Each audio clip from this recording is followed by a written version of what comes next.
Madam President, on this exact date, a half a century ago, then Senator Robert F. Kennedy delivered a powerful speech in Cape Town in South Africa. South Africa, a nation that was then struggling through the cruel injustices of apartheid. It was the conclusion of a remarkable trip to South Africa in which Bobby Kennedy visited the Nobel Peace Prize winning Chief Luthuli, visited Soweto, visited the University of Wits up in Johannesburg, and spoke with students at the University of Cape Town. And last week, I had the opportunity to help lead a congressional delegation to commemorate Bobby Kennedy's historic journey and his famous Ripples of Hope speech that he delivered in his visit. The trip offered all of us an opportunity to reflect on the parallels between America's civil rights movement and South Africa's liberation struggle, and to renew the conversation of reconciliation, as both countries face legacies that remain both difficult and unresolved. More importantly, Madam President, as South Africa and the United States face serious challenges to the very institutions that underpin and preserve our democracies, this trip served as a reminder that while our constitutional orders may be supported by courageous and principled leaders through critical moments in our history, nations don't endure because of a few charismatic and historic individuals. They endure because of institutions.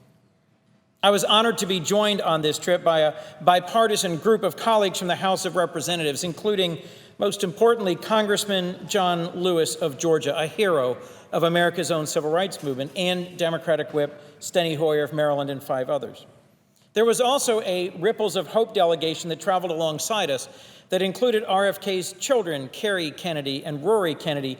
Kerry's now president of the RFK Human Rights Foundation, and more than a dozen members of the Kennedy family of several generations, as well as the leaders and some members of the Faith and Politics Institute. It is Faith and Politics that annually organizes, under the leadership of Congressman John Lewis, the civil rights pilgrimage of members of Congress, Republican and Democrat, House and Senate, who retrace the steps of the famous Selma March, which he helped lead, as well as the pivotal events of both Montgomery and Birmingham at the height of the American civil rights movement. So these 3 organizations together, Faith and Politics Institute, the RFK Foundation, and the congressional delegation, met up together in South Africa. At the time of Bobby Kennedy's visit 50 years ago, South Africa was deep in the throes of apartheid, with a liberation movement that had been decapitated in the Lilies Leaf raid of 1963 and pushed far underground. Black South Africans at that point lived in fear, and their leaders were either imprisoned or in exile. And the Nationalist Party and the South African security forces controlled nearly every state institution. As author Evan Thomas has described it, nowhere was injustice more stark or the prospect for change bleaker than South Africa in 1966. RFK would later write about what he called the dilemma of South Africa, a land of enormous promise and potential, aspiration and achievement, yet also a land of repression and sadness, darkness and cruelty, as of 1966. To put it plainly and simply, apartheid was a brutal form of racial subjugation. In the midst of an environment in which white supremacy was codified by law and most anti-apartheid leaders and stalwarts were imprisoned or on the run, Bobby Kennedy was invited to give the University of Cape Town's Day of Affirmation address. Kennedy began his speech at Jameson Hall describing, and I quote, "a land in which the native inhabitants were at first subdued, but relations with whom remain a problem to this day, a land which defined itself on a hostile frontier, a land which once was the importer of slaves and now must struggle to wipe out the last traces of that former bondage." RFK then paused before concluding, "I refer, of course, to the United States of America." As you listen to the audio recording of his speech, you can then hear a ripple of recognition and applause that Kennedy, who many thought was introducing his speech about South Africa, was instead recognizing the remarkable parallels between our 2 nations. As Kennedy spoke to a large crowd that had waited in the cold for hours, he made it clear with this opening that he came not to preach to the people of South Africa from our supposed position of superiority due to the length of our democratic experiment, but to share and to learn from our common legacies and challenges. Then and now, the differences between the United States and South Africa are profound and real. Yet Americans and South Africans do share more than we might widely recognize. We have similar stories to tell, and we have many lessons that we can and should learn from each other. Today, more than 20 years after the end of apartheid, South Africa's post-apartheid non-racial democracy is struggling to deliver on the promise of its ambitious founding principles and to transform its economy to generate opportunity for all its citizens. Meanwhile, here in the United States, we are mired in dysfunctional politics, and many Americans justifiably feel that we have failed to make even modest progress on the economic and social challenges that we face. Our countries also share a deeply embedded history of racial discrimination and division from which we have not yet healed, a shared struggle exemplified by the fact that 50 years ago, during Kennedy's trip to South Africa, American civil rights activist James Meredith was shot by a white gunman while he marched for voting rights in Mississippi. We share complex histories of struggles balancing the role of violence and nonviolence in seeking justice and equality under the law. We share today flawed criminal justice systems that disproportionately punish our citizens of color, and we share, sadly, imperfect education systems that don't do enough to support them. We also continue to share today a struggle to find the most appropriate way to welcome and incorporate literally millions of undocumented immigrants and to prevent the tensions associated with xenophobia, something we've seen both here in the United States today and we also heard about in South Africa last week. Yet despite our common shortcomings, we share remarkable constitutions and inspiring foundational documents, South Africa's Freedom Charter and our own Declaration of Independence, whose soaring principles say powerful and inspiring things, but whose lived experiences have so far fallen short. We also share a powerful commitment to democracy, framed by these strong original documents, respect for the rule of law, and capable and independent judiciaries. Institutions created and sustained by the work of many over hundreds of years, but where we share also a striking foundational moment, our President George Washington and their President Nelson Mandela, both as founding presidents, stepped down from their offices willingly and set powerful precedents of respect for constitutions and term limits. We also share the fact that we are deeply religious nations across all racial backgrounds and all income levels. Both South Africa and the United States have deep and long traditions of faith and religion which have powerfully influenced our public lives. These, of course, are traditions which were at times in the past twisted into justifications for prejudice and racial discrimination, but which also served as guiding lights for the nonviolent efforts to achieve justice and reconciliation. If you think about it, these shared faith traditions have inspired some of our most powerful leaders.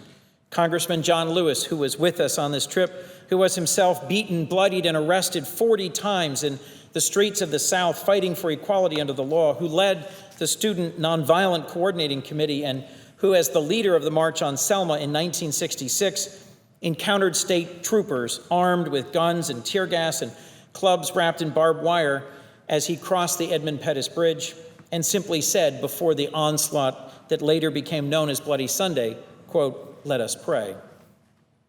We all remember that Reverend Dr. Martin Luther King Jr. was one of the most important leaders of our civil rights movement, the Baptist preacher and president of the Southern Christian Leadership Conference, who, when imprisoned in a Birmingham jail, wrote that, quote, "Human progress never rolls in on wheels of inevitability. It comes through the tireless efforts of men willing to be co-workers with God." Similarly, in South Africa, some of their most important leaders were clergymen, and one of the most moving moments for me in our trip was the chance to revisit a fellowship I've shared with Archbishop Desmond Tutu, for whom I worked briefly 30 years ago. Tutu, the Anglican bishop who led the South African Council of Churches and fought for decades against apartheid, who was lifted up and recognized with the Nobel Peace Prize back in 1984, and many years later would receive the Presidential Medal of Freedom here in the United States, and who ultimately chaired the post-apartheid Truth and Reconciliation Commission, which engaged in the very hard work of convening whole committees of both those who committed the atrocities of apartheid and their victims in a disciplined, constitutionally created, nationwide effort at reconciliation. It was Archbishop Desmond Tutu who wrote, "Hate has no place in the house of God." Madam President, in both the United States and South Africa, the language used to challenge unjust structures and actions of the government and civil society at the time were rooted in biblically based questions of justice and righteousness, and made possible national conversations about forgiveness and reconciliation. Some of the most striking and powerful witnesses offered quietly on the sides of our journey were from two Americans who were participants in the Faith and Politics Civil Rights Pilgrimage this year in Charleston, South Carolina. They were survivors of the horrible events at the Emmanuel AME Church in Charleston, a tragedy in which relatives and friends were savagely murdered during a Bible reflection prayer session. A tragedy from which two survivors, Felicia and Polly, traveled with us to South Africa last week with the Kennedy delegation. It was many of those who survived that tragic event in Charleston, South Carolina, who just a few days later, in confronting the gunman, were able and willing, out of the depths of their faith, to say publicly, "We have no room for hate. We have to forgive." And I'll remind you that one of the things that is most impressive about Congressman John Lewis, from his own experience in our civil rights movement, was his ability to reconcile and forgive. Decades after a member of the Ku Klux Klan beat John Lewis and many other freedom riders in the summer of 1961, the now United States Congressman John Lewis welcomed a Klansman who had actually beaten him decades before to his office here in Washington and said, as he's repeated many times on our civil rights pilgrimage, "I accept your apology and I forgive you." One of the most striking aspects of Nelson Mandela's leadership as the first president of a truly free, non-racial South Africa was his own capacity for forgiveness. 20 years after he was released from prison, an imprisonment that lasted 27 years and robbed him of his opportunity to be a free man, to see his own children grow up, to be a contributing part of his society, an apartheid imprisonment that took away his virtually entire adult life. 20 years after his release from prison, Mandela invited to dinner at his own home one of his former jailers, a man with whom he had become friends, saying that their friendship reinforced, and I quote, "reinforced my belief in the essential humanity of even those who kept me behind bars," close quote. Think about the depths of that forgiveness. As our own President Obama has put it, referring to Mandela by his familiar name, "It took a man like Madiba to free not just the prisoner, but the jailer as well." It is individuals like John Lewis and Nelson Mandela who set the example of healing, forgiveness, and reconciliation that may ultimately allow us to move forward from our foundational sins of slavery and discrimination. And it is the powerful witness of those from South Carolina, from the Emmanuel AME Church, who have challenged us anew in an era of Black Lives Matter concerns and protests to redouble our efforts to achieve real repentance by those who weigh violence against our racial minorities in the United States and those who still need reconciliation and forgiveness. Last week, our congressional delegation had a chance to break bread with Archbishop Desmond Tutu, and we heard from him discussions about the vital importance of the Truth and Reconciliation Commission, which allowed the people of South Africa to attempt to work together past the bitterness and hatred of apartheid. There is much work undone in South Africa today, as I referenced, but the transformational impact of the TRC, of the Truth and Reconciliation Commission, is beyond doubt in that it made it possible for both the perpetrators and the victims of apartheid to see each other face to face and to engage in many acts of contrition and reconciliation. We had a chance on our trip to South Africa to visit Lily's Leaf Farm, just outside of Johannesburg, which was the site where the leaders of the underground anti-apartheid movement, the leaders of the then newly led by Nelson Mandela and Walter Sisulu and Andrew Muglennie, the African National Congress, where all of those leaders were at one time picked up by the South African Security Police. This was in July of 1963. We had a chance to meet with and hear from many of the stalwarts of that stage of the struggle, from Walter Sisulu's son Max, from Muglennie himself, now in his late 80s, about their struggles following the raid and the Rivonia treason trials, after which there were life sentences imposed on many of those captured at Lilies Leaf. We also visited Nelson Mandela's home in Soweto and his jail cell on Robben Island, where he served out 18 years of his very long sentence. And we had a remarkable and moving tour of Robben Island provided for us by Ahmed Kathrada, who goes by the casual term Kathy, who talked with us about his experience on Robben Island and about how they maintained discipline, how they were able to continue to work together to shore up each other's spirits as they coped with year after year of brutal conditions and hard prison labor. One of the most striking things for me was to hear from this man, Mr. Kathrada, the absence of bitterness, the absence of vitriol, after his life, too, was marred by decades of imprisonment by the apartheid regime. It wasn't just members of our delegation who had an opportunity to learn from these conversations. It was also many South Africans who had an opportunity to hear from our Congressman, John Lewis, as he spoke passionately in several different settings, both in Johannesburg and in Cape Town, about his experience in our civil rights movement. It was uplifting to see him mobbed afterwards by young South Africans everywhere he went who wanted to meet with him, hear from him, take pictures with him, and reflect once again on the common and constructive legacies of our two nations.